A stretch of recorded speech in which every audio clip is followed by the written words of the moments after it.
Assalamualaikum warahmatullahi wabarakatuh. Alhamdulillah. Alhamdulillahi wa kafa.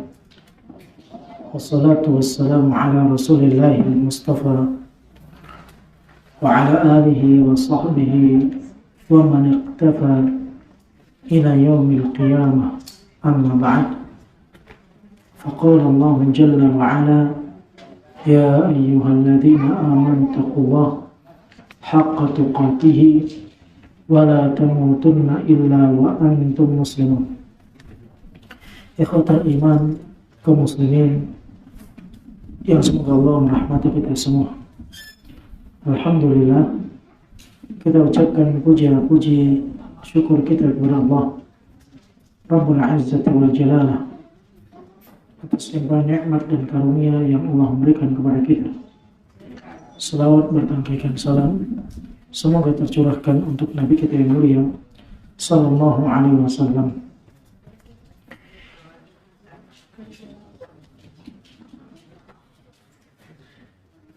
Teman-teman sekalian, kita akan lanjutkan kajian kita bersama kitab Riyadhus Shalihin, karya daripada Imam Abu Zakaria Yahya bin Syaraf An-Nawawi rahimahullah ta'ala.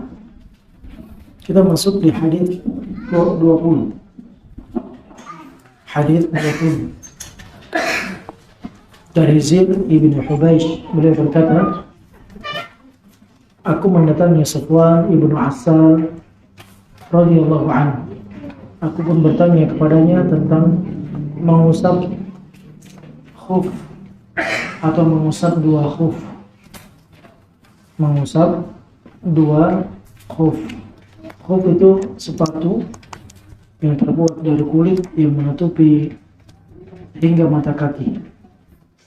Sebetulnya bukan hanya sepatu, apa saja yang dikenakan menutupi kaki sampai di mata kakinya, itu namanya khuf.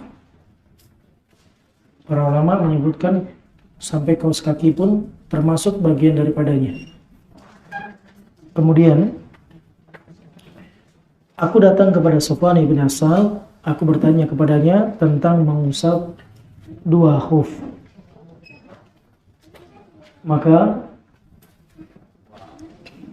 Safwan bin Assal berkata kepadaku, apa yang menyebabkan engkau datang wahai Zaid? Maka aku pun mengatakan, mencari ilmu. Maka Safwan berkata, sesungguhnya para malaikat meletakkan sayap-sayap mereka untuk para penuntut ilmu, ridho terhadap apa yang mereka cari. Lantas aku berkata, sesungguhnya terdapat keraguan di dadaku dalam masalah mengusap dua khuf setelah buang air besar dan buang air kecil.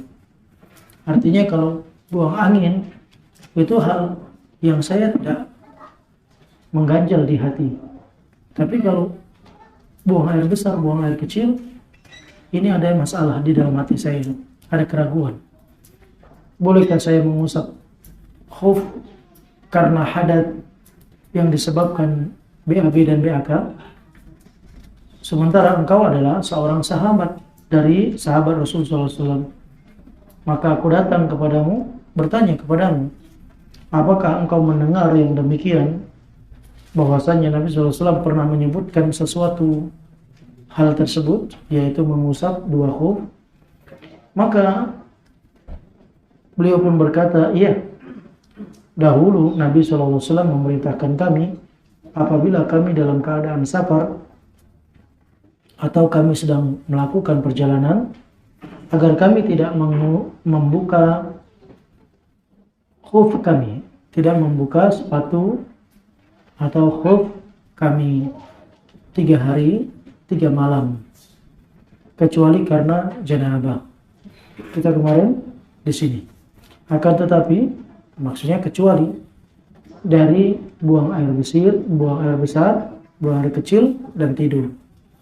Kita kemarin pembahasannya sampai sini. Jadi permasalahan khuf itu mengusap dua sepatu atau mengusap dua khuf di atas permukaannya, bukan bagian telapak kakinya. Syaratnya dia bersuci terlebih dahulu. Bersuci terlebih dahulu. Setelah dia berwudu dalam kondisi suci, baru dia kenakan sepatunya. Kalau dia sudah mengenakan sepatu itu, berarti dia dalam kondisi suci. Kemudian nantinya jika dia berhadat, hadatnya hadas kecil, BAB, BAK, buang angin, atau tersangka terkena hadat karena tertidur, maka yang demikian boleh diusap. Kapan? Kalau dia mungkin sudah berhadat, dia mau berwudu, dia mulai dari anggota wudu yang lain, kemudian pada saat bagian kaki dia hanya sekedar mengusap, tidak mencuci. Dan mengusap itu ganti daripada cuci. Ya, dan ingat, mengusap hanya sekali. Mengusap hanya sekali.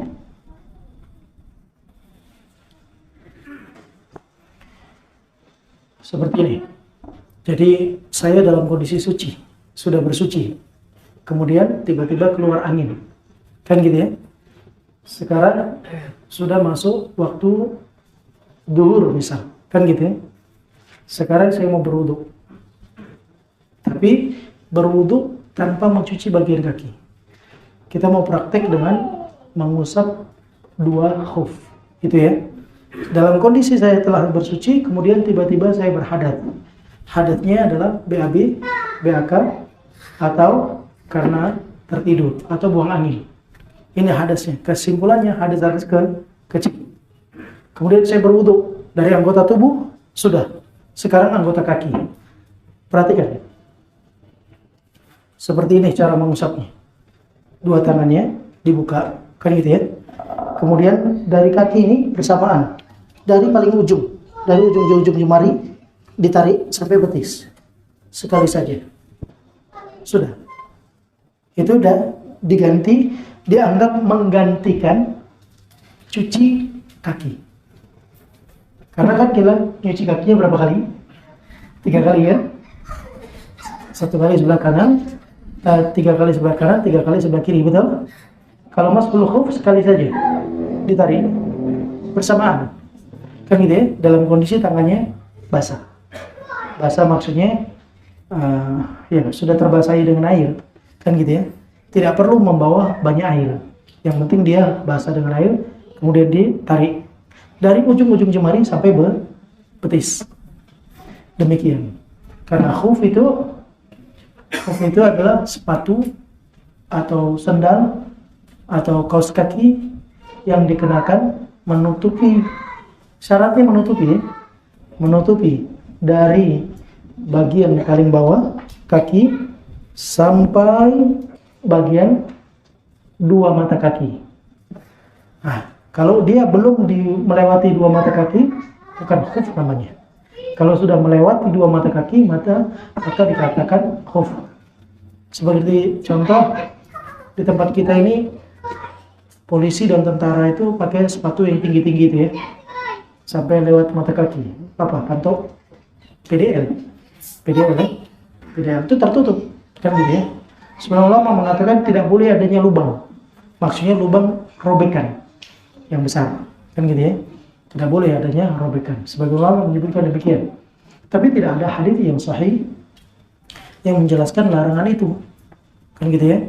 Sehingga mengusap khuf itu bagian daripada sunnah Nabi SAW. Dan hadisnya mutawatir. Dari sini sebagian kelompok menolak dan mengingkarinya. Maka ketika sebagian kelompok ini menolak dan mengingkarinya, maka dijadikanlah pembahasan fikih menjadi pembahasan akidah. Ya, untuk pembeda antara ahli sunnah dengan ahli bid'ah. Itu mereka orang-orang Syiah menolak mas'ul khufain, mengusap 2 khufain. Kalau sudah diusap nggak perlu dicuci lagi. Cara mengusap itu gantinya cuci. Untuk orang yang tidak musafir, artinya mukim, berlaku baginya ya 1 hari 1 malam. Berlaku baginya 1 hari 1 malam. Dimulai sejak dia mengusap. Itu yang paling aman. Dimulai sejak dia mengusap. Kalau dia pakai sepatunya di jam 7 pagi, kan dalam kondisi suci, sholat zuhur dia nggak buka sepatu, tapi masih suci. Kan gitu, dia sholat zuhur berarti. Betul? Lewat zuhurnya. Sekarang masuk waktu asar. Jam 3 sore, dia sudah batal wudhunya. Taharanya sudah batal. Maka ketika dia mau bersuci, pertama kali dia bersuci kapan? Pada saat waktu asar. Berlaku 1 hari 1 malam. Untuk mukim di start dari berarti waktu asar. Sedangkan untuk musafir berlaku 3 hari 3 malam. Berlaku 3 hari 3 malam. Sekarang pertanyaannya, apabila khuf itu dibuka, dia sudah bersuci. Sudah, karena dia kan di masjid nih. Gak mungkin dia sholat pakai sepatu. Betul nggak? Ini yang jarang dipraktekkan ya. Ini hampir sunnah yang hampir tertinggal. Makanya kalau kita di hutan di mana praktek sholat pakai sandal, sholat pakai sepatu, biar agar terbiasa, kan gitu ya. Nah, bukti bahwasanya Nabi SAW sholat pakai sandal, ketika Nabi SAW sholat, tiba-tiba Nabi SAW buang sandalnya. Ya, saking semangatnya para sahabat mengikuti Rasulullah SAW, ketika mereka melihat Nabi buang sandal, mereka ikut juga buang sandal. Nah, dia di sholat tanya sama sahabat, kenapa? Ma balukum antalqaw ni'alakum? Apa yang menyebabkan kalian buang sandal kalian? Kalian sholat nih, kok buang sandal? Lihat bagaimana ittiba. Ini agama kita, ini agama ittiba. Mengikut, yang diikuti itu jelas Nabi SAW. Kan gitu ya? Apa kata Nabi SAW? Sesungguhnya datang kepadaku Jibril mengabarkan kepadaku bahwasannya di sandalku ada najis, maka aku lepas. Maka kalian semua pada ngikut lepas. Nah, ini bagaimana ittibanya para sahabat, hanya dalam kondisi sholat melihat Nabi SAW melepas sandal, mereka juga lepas sandal tersebut. Subhanallah, ini bentuk ketaatan kepada seorang Nabi yang mulia Sallallahu Alaihi Wasallam, dan bentuk bagaimana para sahabat menteladani Rasul Sallallahu Alaihi Wasallam. Baik, ini ya, ini mukim 1 hari 1 malam. Sedangkan musafir 3 hari 3 malam. Kalau sekiranya kita sudah bersuci dengan mengusap khuf, kan kita tadi pakai sepatu, berwudunya di luar, ya bisa lah kita usap, kan gitu. Sholatnya di dalam masjid, tengok pakai ambal. Gimana kita mau ini sholat kan gitu, pakai sepatu, mahal kali sepatu bapaknya, masuk ke masjid kan gitu. Jadi gimana? Udah dilepas. Boleh nggak? Boleh dilepas. Dan melepas khuf, melepasnya kan gitu ya. Pendapat yang rajih tidak membatalkan. Bisa dipahami? Pendapat yang rajih melepaskan khuf tidak membatalkan toharah. Karena memang tidak ada pembatal toharah melepas sepatu. Bisa dipahami? Ya. Sebagaimana saya jelaskan kemarin, tidur tidak membatalkan wudu. Tapi yang membatalkan apanya? Hanya perkiraan.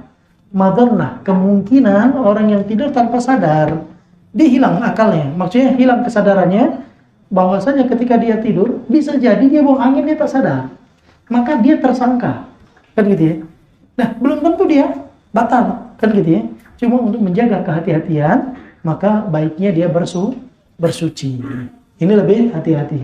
Karena para sahabat Nabi SAW pun ketika mereka nunggu waktu sahur dan waktu subuh, nunggu waktu subuh dengan kehadiran Nabi SAW, itu mereka tidur, kan gitu ya. Dan di antara sunnah sebelum melaksanakan sholat subuh apa? Bergeletakan, ya, tiduran.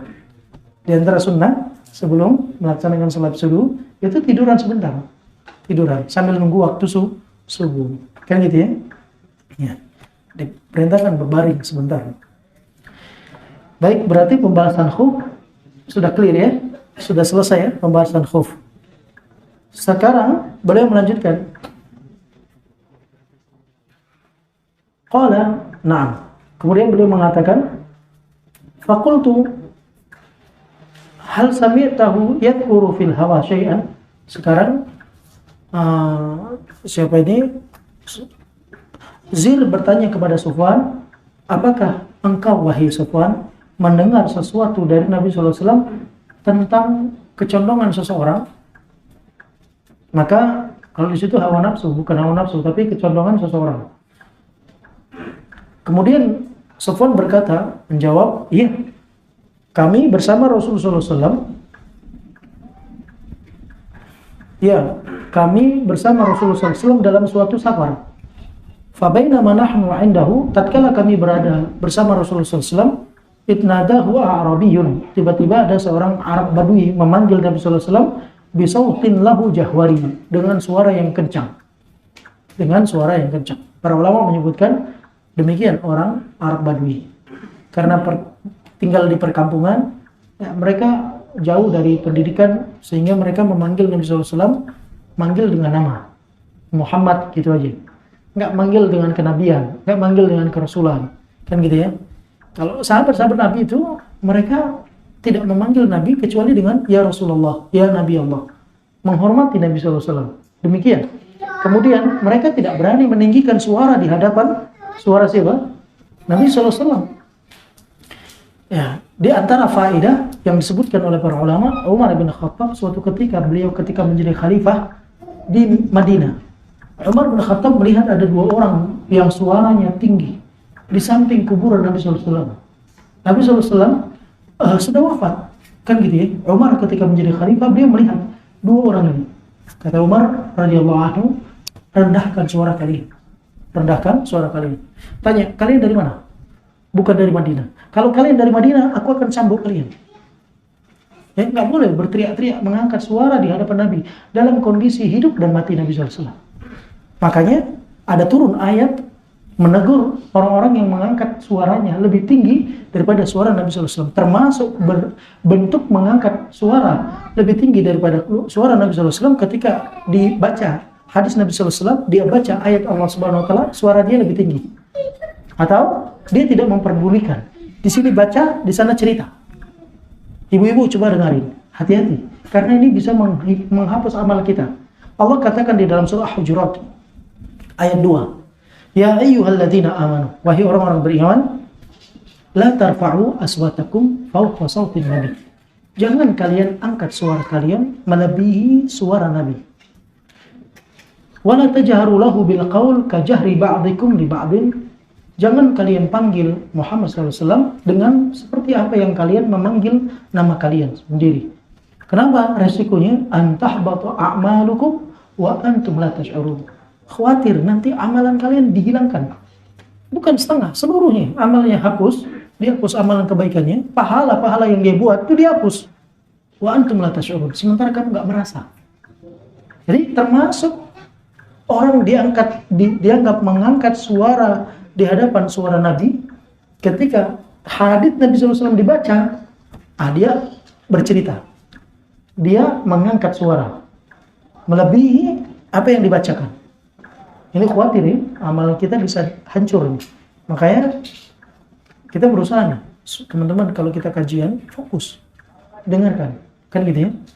Karena yang kita sampaikan ayat-ayat Allah dan hadits dari Rasul, bukan karena saya, tapi karena apa? Ayat dan hadis-hadisnya. Ayat dan hadis-hadisnya. Kita khawatir kalau kita masuk ke dalam ayat tersebut. Di dalam ayat ketiga, Allah katakan, innal ladzina yaghudduna aswatahum 'inda Rasulillah, sesungguhnya orang-orang yang merendahkan suaranya di sisi Rasulullah, ulaikal ladzina imtahanallahu qulubahum littaqwa. Itu mereka manusia yang hati mereka sedang diuji untuk ketakwaan. Kalau dia berhasil, lahum maghfiratun wa ajrun azim, maka dia akan mendapatkan maghfirah, ampunan, dan pahala yang besar. Pahala yang besar. Ya, demikian. Termasuk dikatakan mengangkat suara di atas suara Nabi SAW. Nabi sudah mengeluarkan statement pendapat A, ditentang pendapat Nabi SAW. Itu termasuk dia mengangkat suara di atas suara Nabi SAW. Ya, karena Allah katakan dalam firman-Nya, innama qaulul mu'minina idza qadallahu wa rasuluhu amran la yakum.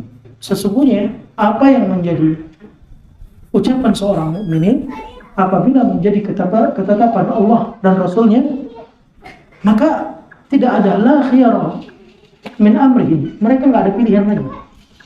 Mereka hanya satu saja pilihannya, ketetapan Allah dan Rasulnya. Nggak ada pilihan lagi. Makanya qaul al-mu'minin idza qada Allah wa rasuluhu amran. Kalau seorang beriman itu kalau setelah ditentukan menjadi ketetapan Allah dan Rasulnya, nggak ada ucapan kecuali dia katakan sami'na wa ata'na. Demikian. Ketika dia tidak sami'na atau dia sami'na tidak ata'na, berarti dia menentang ucapan Nabi sallallahu alaihi wasallam. Makanya ketika ada orang yang sedang melakukan ibadah berkumpul-kumpul, kemudian dia katakan sabbihu, yuk bertasbihlah. Dikumpulkan batu-batu jumlah tertentu, kemudian ada yang bimbing sabbihu, bertasbihlah, tasbih. Kemudian tahlilu, bertahlil, tahlil. Setelah itu ada sahabat yang melihat, ada tabi'in dan ada sahabat Ibnu Mas'ud masih hidup. Kemudian bertanya kepada Rasul, bagaimana ini kondisi ini seperti ini? Aku melihat sepertinya itu ibadah, tapi aku nggak pernah melihat ibadah ini di zaman Nabi SAW. Maka Ibnu Mas'ud datang bertanya, apa yang kalian lakukan? Mereka katakan demikian. Subhanallah. Kata Abdullah bin Mas'ud, itu bejana Nabi SAW belum pecah. Artinya Nabi baru kemarin yang meninggal. Kok kalian sudah buat perkara-perkara baru? Ada orang yang kalau dikatakan dengannya, dia bacakan ucapan. Abu Bakar berkata, Umar berkata, lihat apa kata sahabat, aku qala Allah wa qala Rasul wa taqulu qala Abu Bakar wa Umar. Aku ini katakan ucapan Allah, firman Allah, sabda Rasulullah. Sekarang engkau bantah dengan ucapan Abu Bakar dan Umar. Hampir Allah hujankan batu dari langit untuk kalian. Coba bayangkan, ini yang dibawa ucapan siapa? Abu Bakar dan Umar. Zaman sekarang orang dibawakan ayat Allah, hadis Rasulullah, dibawakan ucapan Imam Fulan, Syekh Fulan. Abu Bakar dan Umar di hadapan Allah dan Rasulnya nggak dipakai ucapannya. Apabila menyelisih Al-Quran dan Sunnah, bagaimana dengan alim ulama yang fulan dan fulan? Kan gitu ya? Dalam satu sisi kita menghormati kedudukan sang alim, sang ulama, tapi mereka sendiri mengakui apabila sudah ada ketetapan dari Allah dan Rasulnya, nggak ada pilihan kedua. Pilihan mereka satu saja, nggak ada yang lain. Kita masih ingat kisah dengan seorang lelaki yang bernama Julaibib. Kita ingat bagaimana kisah Julaibib. Antum masih ingat kisah Julaibib? Julaibib itu kan diperintahkan oleh Rasulullah SAW. Ditanya, Julaibib ini punya cacat dua hal. Dalam fisik, beliau nggak sempurna seperti sahabat-sahabat yang lain. Kedua, beliau punya cacat sosial. Menurut orang Arab, cacat sosial ini penyakit besar. Orang Arab itu harus punya nasab. Fulan bin Fulan, itu harus jelas. Tapi Julaibib itu nggak jelas nasabnya. Sahabat yang mulia radhiyallahu anhu. Demikian pula beliau bukan termasuk orang kaya, dan dari perawakan dan ketampanan tidak seperti para sahabat-sahabat yang lainnya. Sehingga Rasulullah SAW ketika bertemu dengan Julaibib, Rasul selalu senang kalau ketemu Julaibib. Ya, walaupun demikian, Rasul senang kalau ketemu Julaibib. Sehingga Rasul bertanya kepada Julaibib, "Wahai Julaibib, apakah engkau nggak ingin menikah?" Maka Julaibib bingung. Dia katakan sadar diri. Julaibib berkata, "Ya Rasulullah, siapa yang mau sama saya?" Kan gitu ya, menyadari akan kedudukan diri Julaibib. Subhanallah. Maka Rasulullah SAW mengatakan, datanglah ke rumah fulana. Ke fulan, bilang, aku mau melamar dari Rasulullah SAW. Datang Julaibib, datang kepada seorang wanita, diketuk pintu rumah. Ketika diketuk pintu rumah itu, dibuka oleh orang tuanya. Tengok orang tuanya, Julaibib. Ada apa Julaibib? Julaibib bilang, aku tadi disuruh Rasulullah SAW untuk melamar putri. Senang dia. Dikira bahwasannya lamaran itu untuk Rasulullah. Subhanallah. Allahu Akbar. Maka dari kata itu, kata Julaibib, enggak, ini buat saya. Oh, nanti Julaibib tunggu ya. Ngomong dulu sama putrinya. Putrinya di kamar. Obrolan ini itu terus. Waktu sedang ngobrol-ngobrol, kan gitu ya. Maka Julaibib ini mendengar ucapan-ucapan mereka. Julaibib tahu nih ditolak nih. Sadar kan? Padahal disebutkan bahwa wanita itu sudah didatangi banyak oleh lelaki Ansor, orang-orang Madinah. Dan kala itu Ansor itu, wanita Ansor terkenal wanita mahal. Wanita mahal itu terkenal wanita Ansor. Apa yang terjadi? Julaibib pun akhirnya pulang dengan tangan hampa. Datanglah. Setelah itu Julaibib datang kepada Rasulullah. Ini nggak diterima nih lamaran ini. Subhanallah. Datang. Akhirnya yang datang siapa? Rasulullah SAW datang. Waktu datang Rasulullah mengetuk pintu, semangat dia. Ayah daripada wanita tersebut dan ibundanya. Semangat, silakan. Ini yang datang Nabi nih. Silakan Rasulullah, silakan masuk. Dengan kegirangan menerima tamu Nabi kita yang mulia sallallahu alaihi wasallam. Maka Rasulullah SAW menyampaikan hajatnya. Ini mau melamar ini. Siapa yang mau dilamar? Putri Anda. Wow, senang dia. Ahlan wa sahlan dan seterusnya. Akhirnya apa? Rasulullah mengatakan bukan untuk saya. Untuk siapa Rasul? Untuk Julaibib. Kaget dia. Untuk Julaibib kaget dia. Balik lagi. Nanti Rasul, kami izin dulu ya. Ngobrol dulu sama anak di kamar. Bla bla. Anaknya tanya, siapa yang datang? Rasulullah. Subhanallah. Ketika ibunya mau keluar bersama ayahnya untuk menolak tawaran Rasulullah SAW dalam pernikahan putri tadi kepada Julaibib, maka si putri dari orang tua itu berkata, wahai ibunda, wahai ayahanda, apakah kita mau memilih dengan pilihan kedua yang telah menjadi ketetapan Rasulullah? Tak mungkin. Nikahkan aku dengan dia. Subhanallah. Untuk baik kan? Nikahkan aku dengan Julaibib. Ini putri ini sudah dilamar oleh banyak orang. Ditolak. Ya karena ini mungkin kurang kaya, yang ini mungkin ini macam-macam. Begitu Julaibib, ya nggak pakai modal. Modal ini makanya butuh kedekatan. Butuh kedekatan. Yang belum nikah cari yang dekat-dekat nih. Butuh kedekatan. Apa yang terjadi? Akhirnya lamaran pun diterima. Menikahlah wanita itu dengan Julaibib. Di malam pertama, ketika malam pengantin, tiba-tiba ada panggilan perang. Waktu terdengar panggilan perang itu, maka Rasulullah SAW mengumumkan panggilan perang kepada seluruh sahabat-sahabatnya. Termasuk di antara orang yang terundang adalah Julaibib dalam perperangan. Ketika dalam perperangan tersebut, apa yang terjadi? Julaibib ikut dalam perperangan. Setelah usai daripada perperangan, Rasulullah SAW itu menyusun kepada setiap kepala kabilah-kabilah. Ditanya kabilah fulan, dilihat pasukan kamu ada yang kurang? Setelah usai perperangan, tanya, nggak ada Rasul. Pasukan kamu ada yang kurang? Tengok, nggak ada Rasul. Tanya kamu ada kurang? Nggak ada. Tanya sama. Akhirnya dicari, ada yang meninggal dunia, ada yang ini cek semuanya. Kemudian Rasulullah SAW bertanya kepada sahabat, kira-kira masih ada yang kurang nggak pasukan kita ini? Siapa yang belum ditemukan? Maka mereka mengatakan nggak ada ya Rasulullah. Kita sudah lengkap semua. Subhanallah. Dari situ kata Rasulullah SAW, adapun saya kehilangan satu orang. Saya kehilangan satu orang. Dan saya tidak menemukannya. Cari dia. Siapa ya Rasulullah? Julaibib. Anda nggak lihat Julaibib, cari Julaibib. Nah di situ Rasulullah SAW mencari Julaibib, ditumpukan jasad-jasad mayit orang-orang kafir. Nah waktu ditemukan pada saat itu Julaibib radhiyallahu an, beliau sendirian menghadapi 7 atau 8 musuh yang bersekelilingnya yang mati. Jadi dia sendiri. Subhanallah. Apa kata Rasulullah? Qatalu wa qataluhum. Julaibib telah membunuh mereka, mereka membunuh Julaibib. Lihat, Rasulullah memberikan tazkiyah, pensucian diri, dan itu dari langit ya, wahyu. Rasulullah SAW mengatakan Julaibib membunuh 7 orang itu, 7 orang ini membunuh Julaibib. Berarti 1 lawan berapa? 7. Subhanallah. Apa kata Rasulullah? Galikan kuburan untuk Julaibib. Sebab ini sahabat mereka nggak ada kehilangan.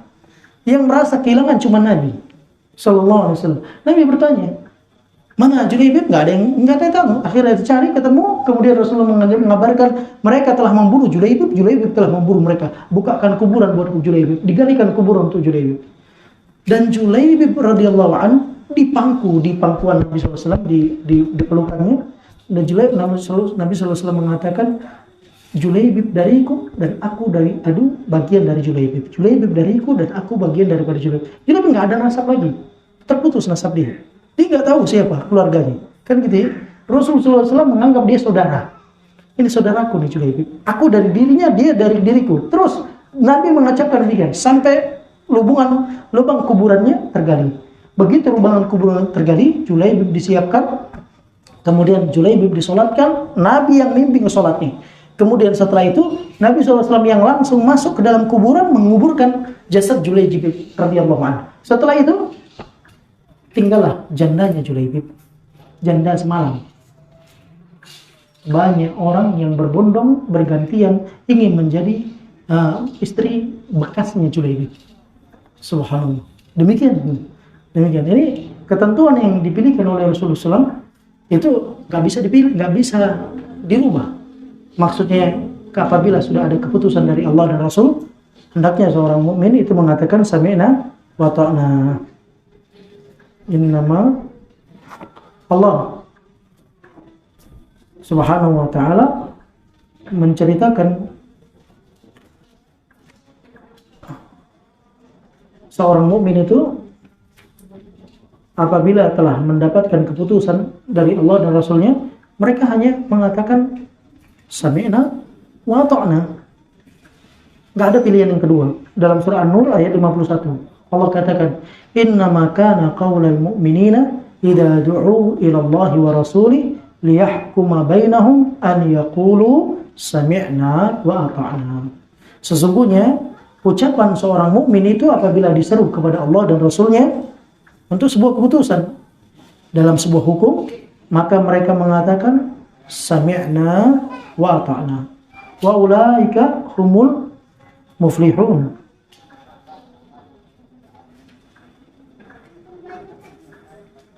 Itu menjadi ketentuan seorang mukmin apabila memang betul-betul dia beriman kepada Allah Subhanahu wa taala dan Rasulnya.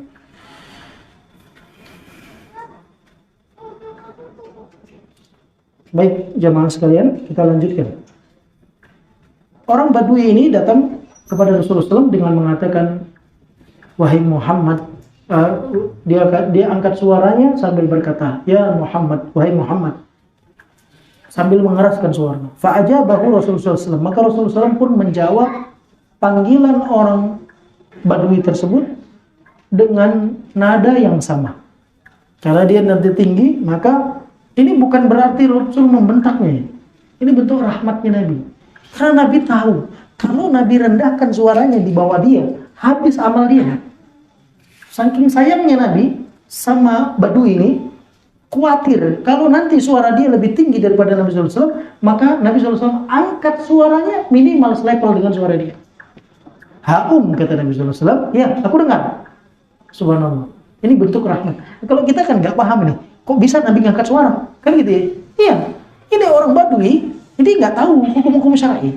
Kalau dia mengatakan, ya Muhammad, mengangkat suara tinggi, melebihi suara Nabi SAW, kemudian Nabi SAW menjawab dengan suara lebih rendah, masuk nggak dalam ayat ini? Masuk. Maka Nabi angkat suara lebih tinggi atau minimal selevel. Kata beliau sini, nahwan min sautihi, selevel, sama dengan nada suara lelaki itu. Nabi katakan, haum, ya, aku dengar. Ya, subhanallah. Demikian orang-orang Badui, ya, memang demikian mereka. Karena mereka jauhnya dari ilmu. Dan sebagian para ulama menyebutkan kehadiran Badui ini menguntungkan juga untuk Islam. Maksudnya untuk umat-umat setelah mereka. Karena dalam hukum syariat itu kita nggak boleh banyak bertanya. Kalau kita banyak bertanya, itu akan ada hukum yang muncul nanti kalau kita muncul hukum itu berat. Tapi kalau untuk Yahudi enggak, karena mereka jauh. Kan gitu ya. Ketika mereka bertanya, Nabi SAW menjawab sesuai kebutuhan saja. Ya. Tapi kalau orang yang sudah tahu, Nabi SAW enggak mau jawab. Tahan. Nabi SAW katakan, Ayyuhan nas, innallaha amarakum an tahujju, fahujju. Wahai manusia, Allah perintahkan kalian untuk haji, maka hajilah. Datang orang kepada Nabi SAW berkata, ya Rasulullah, afikul li'am. Ya Rasul, apakah kita haji harus setiap tahun? Nabi diam. Diulang lagi. Wahai Rasulullah, apakah kita haji setiap tahun? Nabi jawab, hajilah kalian. Allah perintahkan kalian untuk haji. Dia ulang lagi, ya Rasulullah, apa kita haji setiap tahun? Sampai 3 kali. Sampai Nabi SAW mendapatkan wahyu, kata Nabi SAW, lau qultu na'am lamastata'tum. Kalau aku katakan iya, kalian gak akan mampu. Yang setelah umur hidup sekali aja, belum tentu sampai mati. Ya kan? Subhanallah. Gimana kalau setiap tahun? Gak akan mampu. Ya, subhanallah. Maka ada di dalam ayat Al-Quran, ya, menjelaskan bahwasanya kita nggak boleh bertanya ketika proses wahyu turun. Bertanya sesuatu yang bisa memberatkan. Apabila nanti dijawab, ternyata menjadi memberatkan dalam hukum syariat. Kemudian beliau mengatakan, faqultu lahu wayhak. Nah, ini Sofwan karena mendengar Badui itu berkata dengan angkat suara, maka Sofwan berkatakan, wayhak, celaka engkau. Jangan sampai kamu ucapkan demikian. Waghdud min sautika, rendahkan suaramu.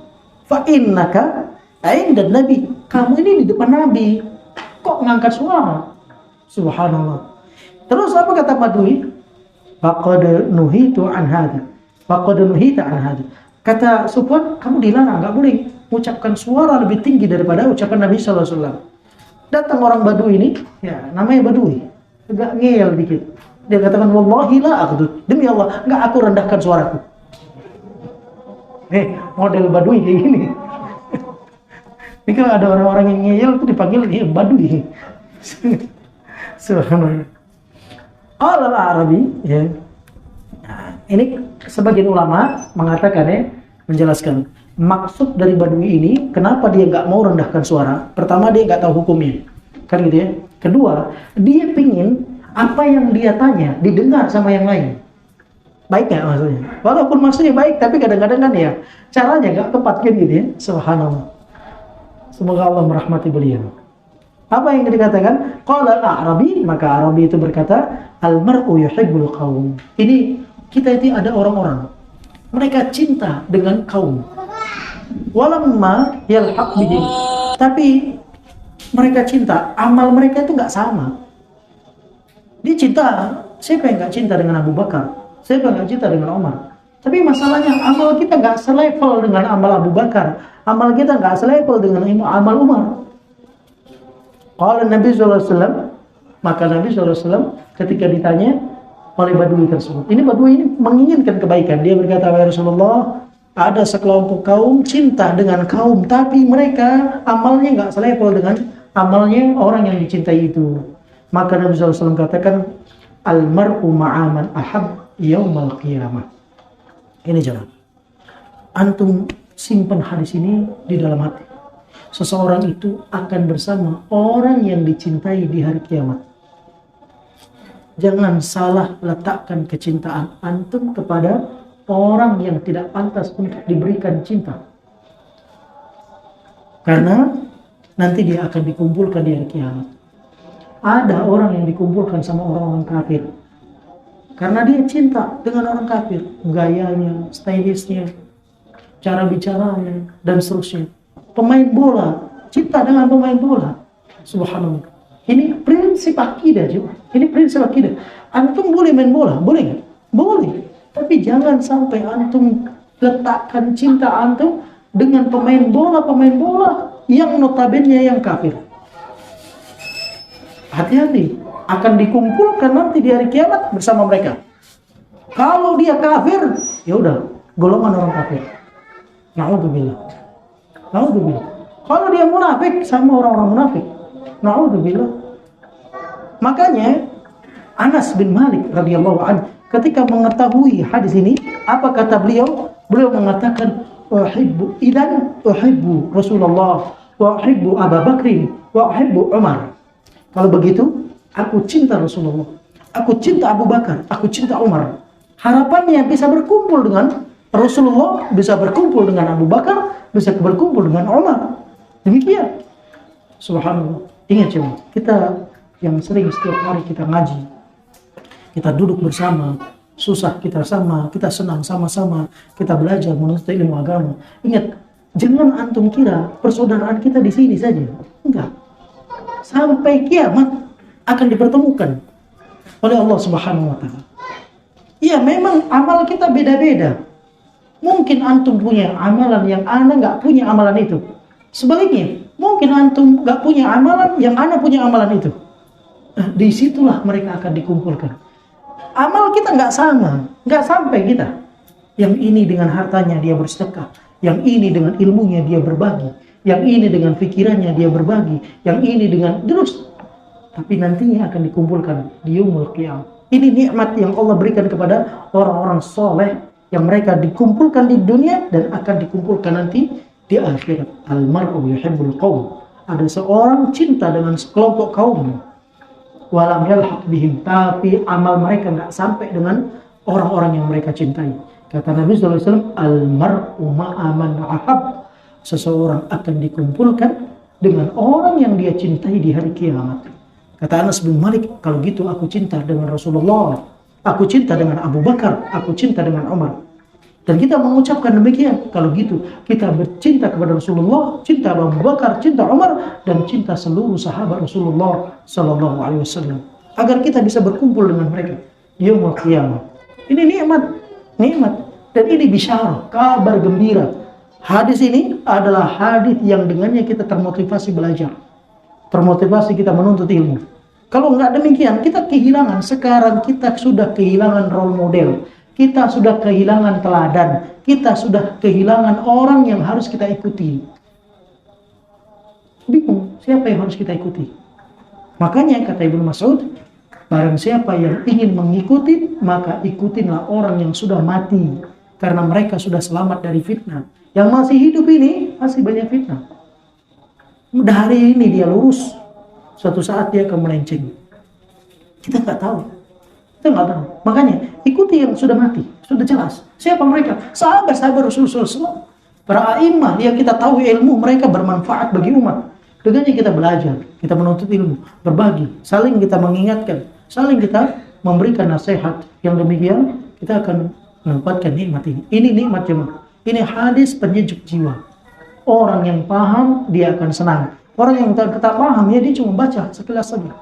Orang yang paham dia akan renungkan dengan dalam. Subhanallah. Hanya modal cinta dengan Rasulullah, saya bisa bersama Rasulullah.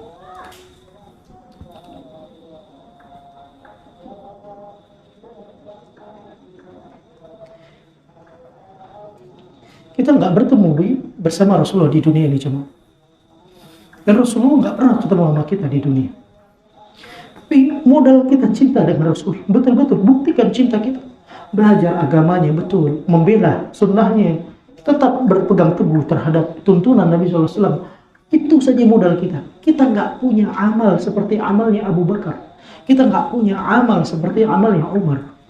Coba kita ikuti saja jejak mereka, cintai mereka, dan junjung nama mereka. Karena mereka itu adalah orang yang berjuang untuk agama ini. Kita nggak sampai amalnya bersama mereka. Nggak akan sampai. Sampai Nabi SAW katakan, la tasubbu ashabi, kalian nggak usah celah sahabatku. Law anna ahadakum anfaqa mithla Uhudin dhahaban ma balagha nisfa mudda ahadihim. Ma balagha mudda ahadihim. Kalau sekiranya kita punya emas jemaah sebesar gunung Uhud, kita infakkan, itu belum ada apa-apa dengan segenggam dari gandum yang mereka infakkan. Itu lihat bagaimana amal mereka itu beda dengan amal kita. Dan kita wallahi nggak bisa sampai dengan amal mereka.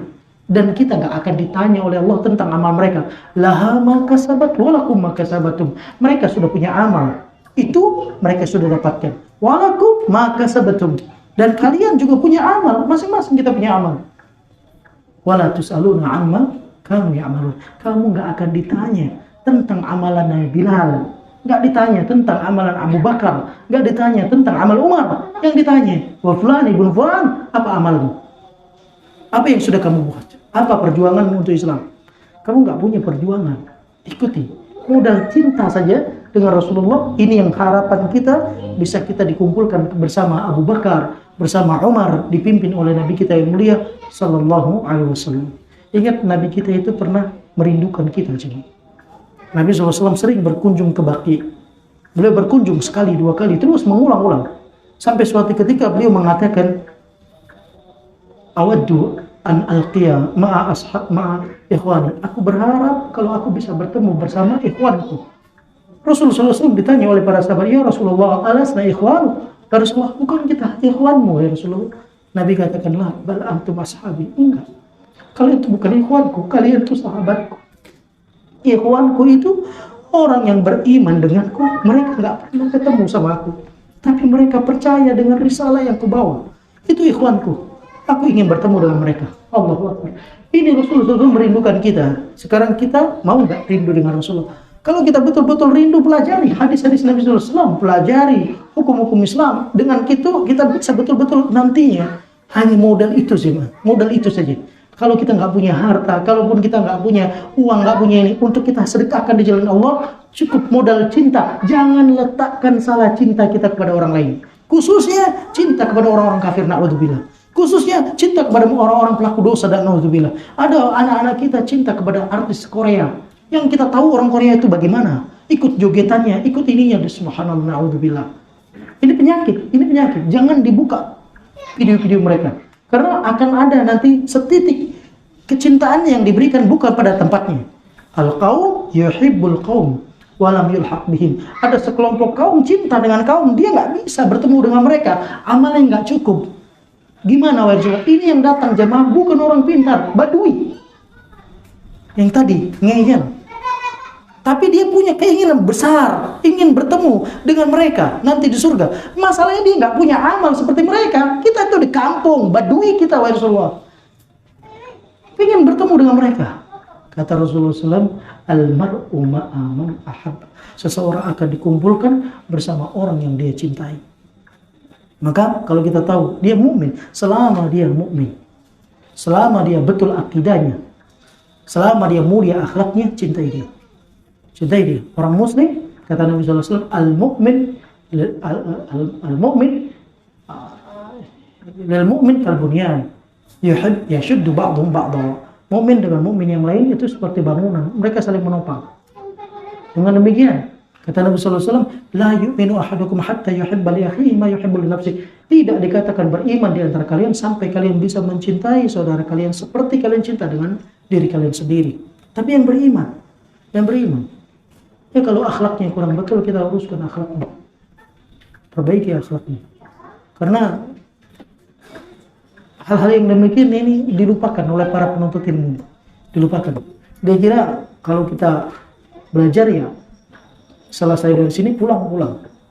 Enggak. Saya iri. Wallahi saya iri dengan satu jamaah kita.